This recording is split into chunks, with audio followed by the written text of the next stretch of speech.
அஸ்ஸலாமு அலைக்கும் வரஹ்மத்துல்லாஹி வபரகாத்துஹு. தினமும் ஒரு ஹதீஸ். இஹ்ராம் அணிந்திருந்த நிலையில் ஒரு மனிதருடைய ஒட்டகம் அவருடைய கழுத்தை முறித்து கொன்றுவிட்டது.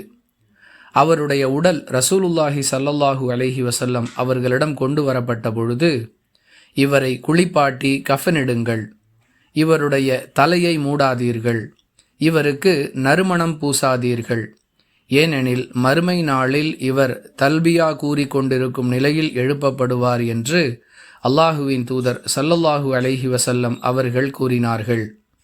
அறிவிப்பவர் இப்னு அப்பாஸ் ரதியல்லாஹு அன்ஹு. நூல் புகாரி, ஹதீஸ் எண் 1839.